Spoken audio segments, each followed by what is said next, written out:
you considering relocating to the Raleigh area and wondering if it would be a good place for you and your family to live? If you've been researching the various suburbs surrounding Raleigh, you may have noticed the western suburbs are much more expensive than the eastern suburbs, and you may be wondering why.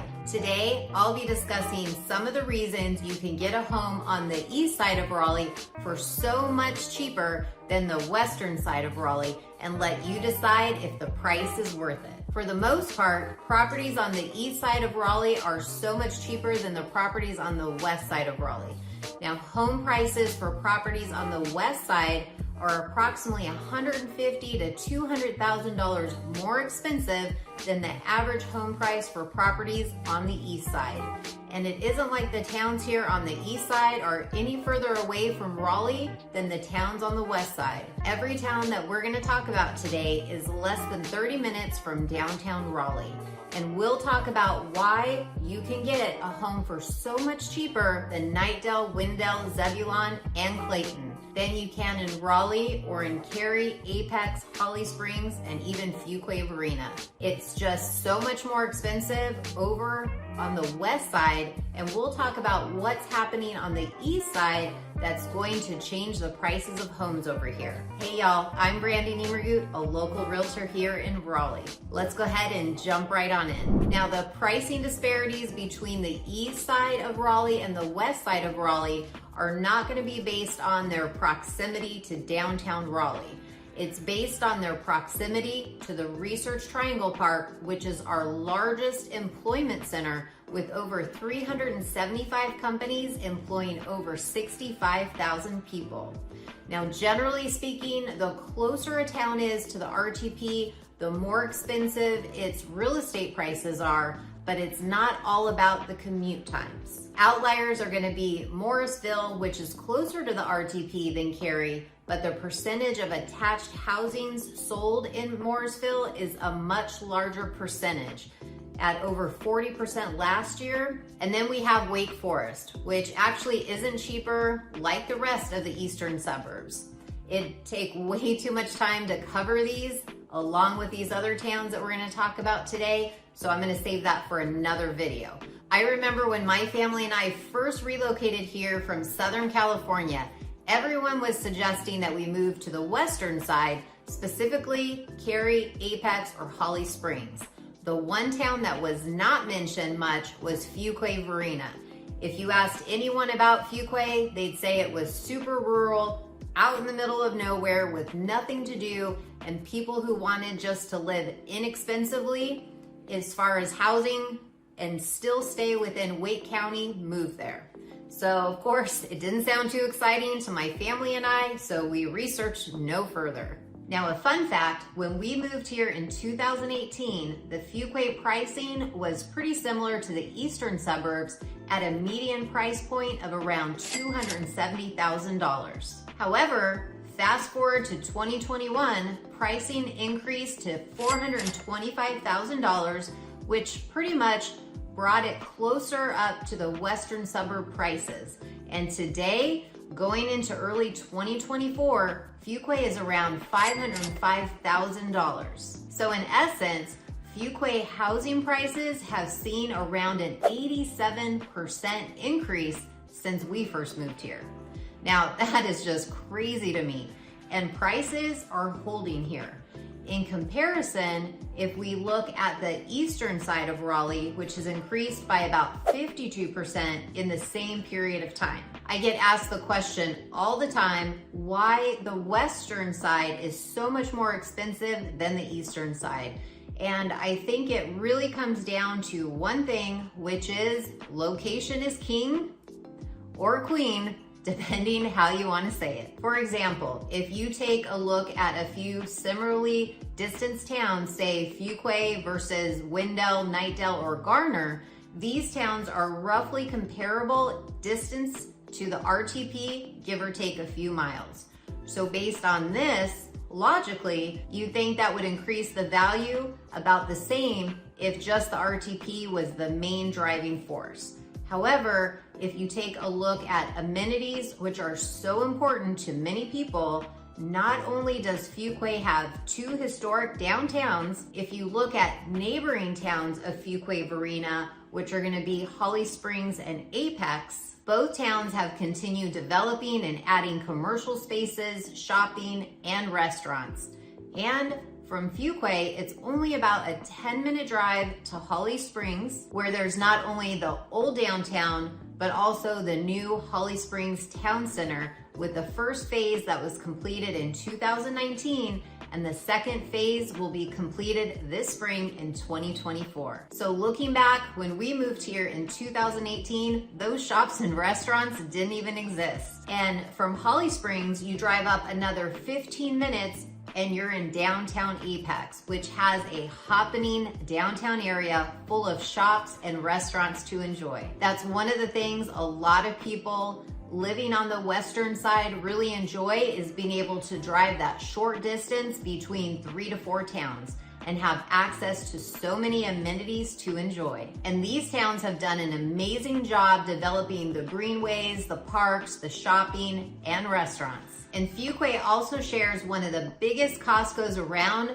bordering Garner. And they are gonna be getting their very own Target, so no need to head over to Holly Springs soon if they don't want to. So there's just a lot more that's developed on the western side that makes it better location for some, as it's more conveniently located to amenities than it used to be. Whereas if we take a look at the eastern side towns between Wendell, Knightdale, and Zebulon, there's just really not a lot going on over there.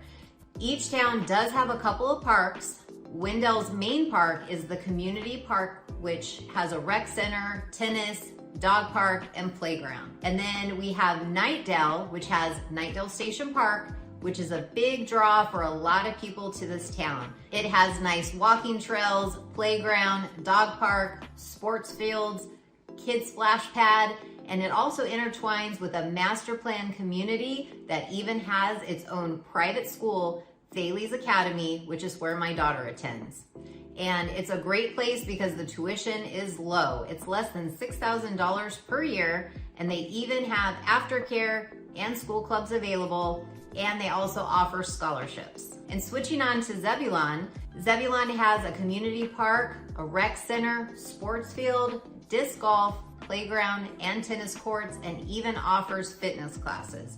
But aside from the Walmart for shopping and a handful of places to eat, there really isn't much going on in Zebulon. And when it comes to amenities, these towns haven't quite caught up to the western side, and it'll probably take about a decade or so for them to actually catch up. Now, in my opinion, Wendell is at the forefront of development. They've done a great job attracting businesses into the area where Wendell Falls is off I-540. Their new shopping area at Tree Light Square has the new Publix, restaurants, shops, new apartments, and across the way there's a school, hospital, fire station, and more is on the way. Wendell Falls really put Wendell on the map, and this is the outlier on the eastern side in regards to housing prices, as Wendell Falls' median price point is approximately $530,000 for a single family home, and a townhome is gonna run you around $439,000, whereas Wendell area in general has a median price point of about $410,000. Wendell is also working on developing their new park, Lake Myra County Park, which is located south of Knightdale. It's a 224-acre property in the Marks Creek watershed, directly connected to Wendell Falls trails. And catching up is none other than Knightdale. Now, in 1940, downtown Knightdale was burned down as there wasn't a water system. You'll still find some great businesses there, like the Mexican bakery that has the most amazing pastries and stuffed donuts, along with a doggy groomer, which is where my little fur babies get beautified each month. And one of my all-time favorite barbecue places to enjoy is Prime Barbecue. People from all over the triangle come just to eat here. They have hands down the best brisket that I've had, along with some ooey gooey mac and cheese. Yes, please. Let me know in the comments below if you've tried it and what you think. And if not, please add it to your list when you visit. I wonder if Guy Fieri from Diners and Dives has eaten here yet. Another local favorite is Oak City Brewery, that rotates food trucks and has a super chill vibe where even families with kids and dogs can hang out while adults sip on a refreshing beverage. And the beloved Knightdale Station Park, which is where I get my morning miles in. It's such a great park that brings everyone in the community out and about for fresh air and some socialization. It offers 71 acres and has a 1.4-mile walking trail through serene trees, ponds, a playground area for the kids, splash pad, dog park, disc golf, soccer fields, a YMCA pool, amphitheater for summertime movies in the park, and annual festivals. And yes, even more. And Knightdale is continuing to grow. The downtown north development is now underway. This 91-acre space will include single-family homes, townhomes, condos, and apartments. There's also plans to include commercial space, grocery, fitness, a hotel, buildings, retail space, and even shopping space.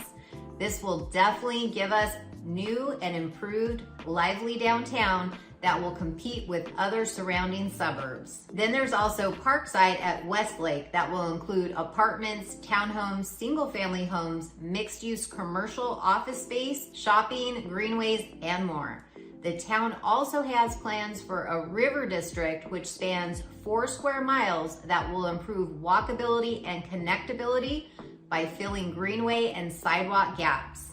And if that weren't enough, Growth and Development, the next town over in Clayton, also has 2 big developments happening between the Waterfront District, set to open in 2025, and the Copper District, which is a 10-year project and said to be 3 times the size of Fenton and Cary once it's completed. So the eastern side is starting to develop now, but it's gonna take some time to build out. Some of these projects are 10 years out before they'll be completed. But these amenities are really important to people and they're willing to pay for them, which is why it's less expensive to live on the east side versus on the west side. Another consideration is the impact that COVID has had on our workplaces. We are now seeing more businesses that continue to accommodate employees working from home or adopting some sort of hybrid model.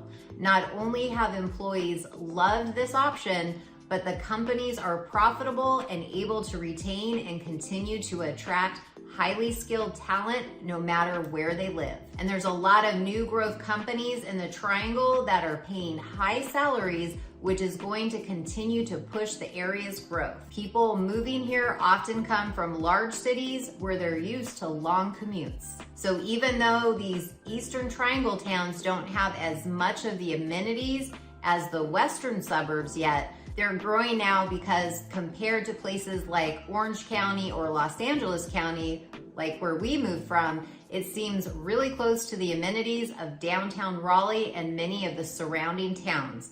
Because of this, we're seeing continued growth as more tax dollars come into the eastern side, the more money these towns will have to build new shopping districts, restaurants, parks, and more. So in the near future, these areas will not only continue to grow, but transform into vibrant communities with suburbs similar to the ones on the western side of Raleigh. One thing that surprises a lot of people who relocate here is how much more it costs to live here than in previous decades. In comparison to other parts of the country, we are still relatively inexpensive, but one big shift here is that the builders are no longer building inexpensive homes on larger lots. If you look at homes that were built prior to the 2000s, you can find many larger lots from half of an acre to over an acre. You can still find larger lots with new or newer homes, but you're gonna be spending a lot more money on average for these homes. We're seeing some in excess of $1 million in many areas close to the amenities. If you don't need to be close to amenities and you're all right pushing further out from Wake County into Harnett County or Johnston County, you'll be able to find properties that are much less expensive with larger lot options. Nowadays, you'll find local builders here in the Triangle area building on smaller lots And we're even seeing a lot more attached housing being built, which helps provide more affordable housing options for everyone. You'll especially see this in the Mooresville area and Apex area, with the available land being developed with attached housing. So whether you want a lifestyle that's close in proximity to all the amenities and you don't mind spending a bit more, or you want a quieter lifestyle that's still within a close commute to enjoy all the amenities at an affordable price, you can find what you're looking for on the western or the eastern side of Raleigh. If you found this information helpful, please click the like button below so others like you can find this information as well. And if you're considering relocating to the Raleigh area or anywhere surrounding the Raleigh area and looking to purchase a home, we would love to chat. All you have to do is reach out to me. My number's right here on the screen. Whether you want to give me a call, shoot me a text, or send me an email, we would love to help. Till next time, we'll see y'all later.